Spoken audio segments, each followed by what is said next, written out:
हरिओम, ओम आनंद ma'am, Om Shanti ma'am, ओम ज्ञान ma'am, आप सभी दर्शकों का हमारे चैनल पर स्वागत है। आज हम लोग बीएड के समसामयिक भारत एवं शिक्षा वाले पेपर के अंतर्गत विद्यालय में असमानता का अध्ययन करेंगे या विद्यालयी असमानता का अर्थ समझेंगे, इसको जानने का प्रयास करेंगे।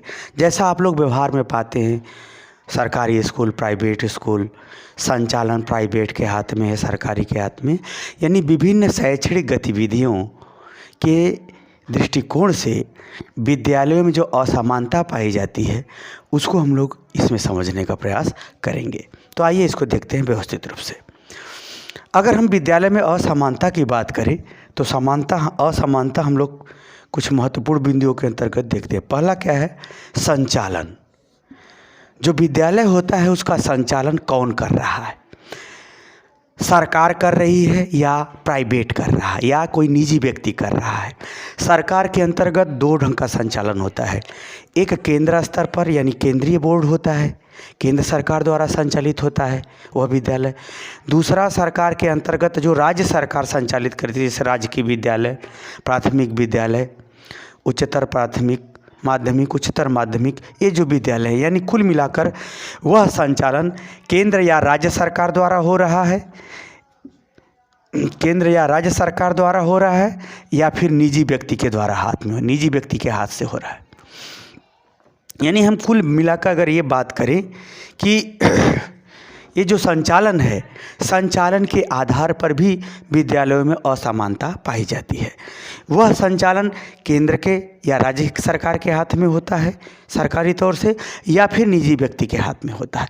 तो इन संचालन के पीछे जो है सरकार का कल्याणकारी दृष्टिकोण होता है, और इसी संचालन के पीछे जो है निजी जो संस्थाएं हैं, जो निजी व्यक्ति है, उसका जो है हाथ लाभ के दृष्टिकोण से होता है।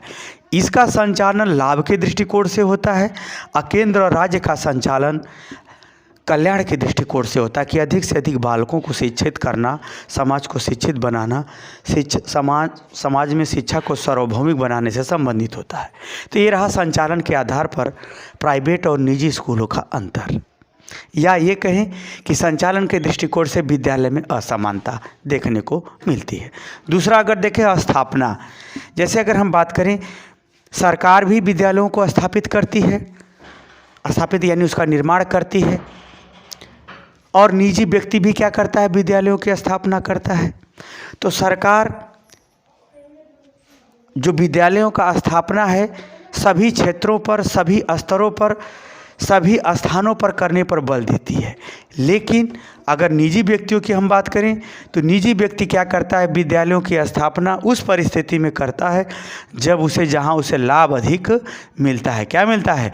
लाभ क्या है? अधिक मिलता है, जहाँ लाभ उसको जो है अधिक प्राप्त होता हो। तो ऐसे विद्यालयों का चुनाव या ऐसे जगह विद्यालयों की स्थापना निजी व्यक्ति द्वारा की जाती है, या निजी संस्थाओं द्वारा किया जाता है, या प्राइवेट सेक्टर द्वारा किया जाता है। जबकि विद्यालयों की स्थापना सार्वजनिक रूप से शिक्षा के प्रचार प्रसार या शिक्षा के विकास के लिए सरकार करती है। तो स्थापना के दृष्टिकोण में भी विद्यालयों में असमानता पाई जाती है, स्थापित करने के दृष्टिकोण से भी। दूसरा अगर आगे तीसरा देखें, मान्यता। वास्तव में जो प्राइवेट विद्यालय हैं उनको भी मान्यता सरकार ही देती है, और मान्यता सरकारी स्कूल तो ही है, सरकार की तो मान्यता ही है, या विभिन्न बोर्डों की जो मान्यता होती है वह भी सरकार की ही देन होती है, चाहे वो निजी क्षेत्र द्वारा संचालित होता हो, चाहे वो सरकारी द्वारा संचालित होता हो, या कोई स्पेशल कोई निजी व्यक्ति उसकी मान्यता प्राप्त करता है। तो होता क्या है, सरकार जो मान्यता देती है उन मान्यता के आधार पर अपने विद्यालय में, सरकारी विद्यालय में पढ़ाई कराती है। प्राइवेट विद्यालयों को जो मान्यता सरकार देती है वह निजी व्यक्ति उस विषय को अपने विद्यालय में पढ़ाता है। अब अंतर क्या है कि जो मान्यता सरकार द्वारा जो सरकारी विद्यालयों में है वह सरकार द्वारा नियुक्त योग्य व्यक्ति द्वारा उस विषय का अध्ययन कराया जाता है, परंतु जिस विषय की मान्यता प्राइवेट या निजी विद्यालयों को सरकार दी है वह विद्यालय या निजी विद्यालय अपने आवश्यकता, अपने समझ या अपनी उपयोगिता के आधार पर शिक्षक नियुक्त करता है या पढ़वाता है। कुल मिलाकर इनके लिए भी योग्यता शिक्षकों की निर्धारित है। जो योग्यता इनके लिए है वही योग्यता इनके लिए, परंतु कागज पर मान्यता के अनुसार यह योग्यता किसी और को दिखाते हैं और हकीकत में किसी और को लगा करके कम पैसा दे करके अपने लाभ को अधिकतम करते हैं। तो मान्यता में समान होने के बावजूद भी शैक्षिक परीक्षा के संबंधी बोर्ड संबंधी मान्यता, विषय संबंधी मान्यता के समान होने के बावजूद भी मान्यता को क्रियान्वित करने वाले जो शिक्षणगण हैं उनमें भेदभाव या अंतर देखने को सरकारी और निजी विद्यालयों में देखने को मिलता है, या ये कह सकते हैं विद्यालयी असमानता का यह भी एक रूप है जो व्यवहार में पाया जाता है। आगे अगर हम बात करें आर्थिक सहयोग, सरकारी जो विद्यालय हैं उसमें सरकार विद्यालय को बनाने के लिए, बिल्डिंग को दुरुस्त करने के लिए और लड़कों को स्कॉलरशिप के रूप में छात्रवृत्ति इत्यादि जो है उपलब्ध कराती है, यानी आर्थिक सहयोग देती है। वह कहीं कहीं पूर्ण आर्थिक सहयोग है और कहीं आंशिक यानी आधा थोड़ा बहुत आर्थिक सहयोग देती है। तो कुल मिलाकर के यह आर्थिक सहयोग सरकार सरकारी विद्यालयों में प्रदान करती है।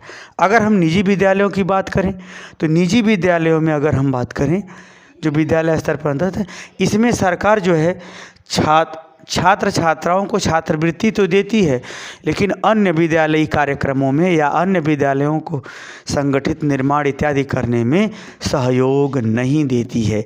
ये लोग अनुदान पर निर्भर हैं। हो सकता है कोई संसद विधायक दे दे आर्थिक सहयोग उनको बिल्डिंग बनाने में, या नहीं भी दे सकता है। लेकिन जो सरकारी विद्यालय होते हैं इनमें जो है पूरी तरह से सरकार की पूर्ण जिम्मेदारी के साथ आर्थिक सहयोग संस्था के निर्माण, संचालन, व्यवस्था इत्यादि के संदर्भ में, शिक्षा के संदर्भ में भी प्रदान किए जाते हैं। तो विद्यालय में असमानता जो देखने को मिलता है वो आर्थिक सहयोग के दृष्टिकोण से भी असमानता देखने को मिलता है। आगे है शिक्षा का स्वरूप। अगर हम बात करें शिक्षा का स्वरूप तो जो सरकारी विद्यालय हैं उनमें ज़्यादातर शिक्षा परंपरागत है या मूलभूत शिक्षा पर ज़्यादा बल दिया जाता है, परंतु सरकारी स्कूलों में अगर हम देखें तो सरकारी स्कूलों में जो शिक्षा का जो स्वरूप है वह आधुनिक है। नहीं सॉरी, हम ये कह रहे थे जो शिक्षा का जो स्वरूप है सरकारी विद्यालयों में ज़्यादातर बेसिक शिक्षा से संबंधित ज़्यादा है, साथ ही परंपरागत शिक्षा की व्यवस्था माध्यमिक स्तर तक ज़्यादा है, यानी परंपरागत शिक्षा और मूलभूत शिक्षा माध्यमिक स्तर तक सरकारी विद्यालयों में ज़्यादा दी जाती है, या ऐसी व्यवस्था सरकार करने का अपना लक्ष्य बना रखी है या ऐसी व्यवस्था देती है। वही अगर हम निजी विद्यालयों की बात करें तो निजी विद्यालयों में जिन विषयों की मान्यता है वो तो दी जाती हैं, साथ ही जो विभिन्न प्रकार के बोर्ड सरकार द्वारा बनाए गए हैं जिनकी वो मान्यता प्राप्त की है, उस बोर्ड के अंतर्गत वो आधुनिक शिक्षा को भी वो अत्यधिक बढ़ावा देते हैं। आधुनिक शिक्षा जैसे कंप्यूटर है, टेक्नोलॉजी है, या खेल कूद प्रतिस्पर्धात्मक है, खेल कूद प्रतियोगिता या पाठ्य सहगामी क्रिया, ये सब को क्या करते हैं प्राइवेट स्कूल जो है संचालन शिक्षा और शैक्षणिक रूप से ज़्यादा करते हैं। यही कारण है कि इन बालकों का जो ग्रोथ है या मानसिकता है प्राइवेट स्कूलों का, उसमें जो है लोग ज़्यादा रुचि दिखाते हैं बच्चों को पढ़ाने में या बालकों के व्यक्तित्व निर्माण करने में, ये लोग ज़्यादा रुचि दिखाते हैं। तो यह भी शिक्षा के स्वरूप या आधुनिक शिक्षा, उपयोगी शिक्षा पर ज़्यादा ये बल देते हैं, और ये बेसिक शिक्षा, परंपरागत शिक्षा या शिक्षा के सार्वभौमिकरण पर सरकारी स्कूल ज़्यादा बल देते हैं। यह भी विद्यालय में असमानता देखने को मिलता है। आगे अगर हम बात करें नियुक्तियाँ की तो गवर्नमेंट विद्यालय जितने भी होते हैं इसमें नियुक्तियाँ सरकार करती है, या सरकार किसी कारण से नियुक्तियाँ नहीं कर रही हैं तो सरकार के निर्देशानुसार जो मैनेजमेंट है वहाँ का वो नियुक्ति करता है। और अगर हम प्राइवेट विद्यालयों की बात करें तो प्राइवेट विद्यालयों में जो नियुक्तियाँ होती हैं वह निजी व्यक्ति का जो उसका मैनेजर है या जो उसका प्रिंसिपल है, उन दोनों आपस में सहयोग द्वारा अपने दृष्टिकोण से अपनी इच्छा अनुसार व्यक्तियों की नियुक्ति करते हैं। लेकिन रह गई बात कि जो सरकारी विद्यालय इसमें नियुक्तियां होती हैं वेतन अधिक है, और यहाँ पर नियुक्तियां वो अपने लाभ हानि इत्यादि को देखते हुए नियुक्तियों नियुक्ति को बढ़ावा देता है या नियुक्ति करता है। तो कुल मिलाकर के यहाँ पर योग्य टीचर ज़्यादा होते हैं और यहाँ पर टीचरों या कर्मचारियों की योग्यता कम होती है, लेकिन पद और योग्यता शिक्षा का प्रतिफल नहीं है। शिक्षा का प्रतिफल इस बात में निहित है या शिक्षा का प्रभाव इस बात में निहित है कि कौन कितना पढ़ाता है। यदि शिक्षक बहुत जानकार है यानी गवर्नमेंट विद्यालय में, अगर नहीं पढ़ाता है तो बहुत खतरा है। अगर प्राइवेट स्कूलों में आर्थिक शोषण के चलते कम योग्यता वाले शिक्षक ही रखे गए हैं, परंतु अगर पढ़ाता है उस स्तर से उनको जो बालकों को जो कुछ देना चाहिए, जो कुछ समझाना बताना चाहिए, जिस पाठ्यक्रम को कंप्लीट समय से करना चाहिए, अगर उसको वह कंप्लीट करता है तो प्राइवेट जो है बहुत आगे निकल जाता है या बहुत ज़्यादा प्रभावशाली होता है।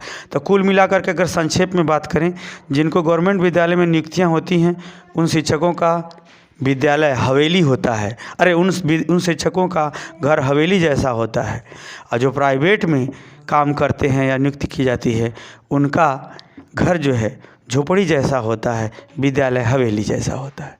तो ये सब नियुक्तियों के दृष्टिकोण से विद्यालयों में असमानता देखने को मिलती है और शिक्षा के स्वरूप के दृष्टिकोण से भी विद्यालय में असमानता देखने को मिलती है।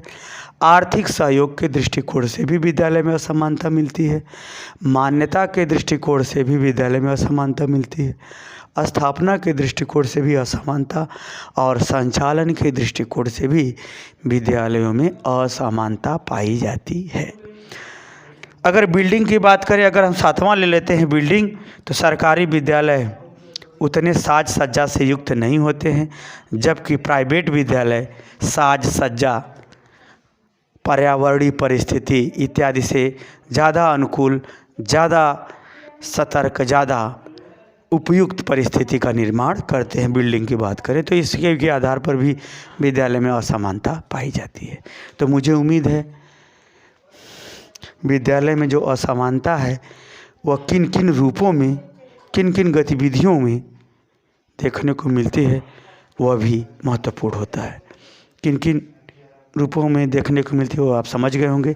एक और बात समझ में आई हमको अभी अभी कि ये जो है नामांकन हेतु अगर देखा जाए तो सरकारी विद्यालय में सबका नामांकन अनिवार्य है, चाहे वो मंदबुद्धि हो, प्रतिभाशाली हो, पढ़ने आए चाहे ना आए। सरकारी विद्यालय में नामांकन 100% जो भी आता है सबको करना है, नामांकन, नाम लिखना है।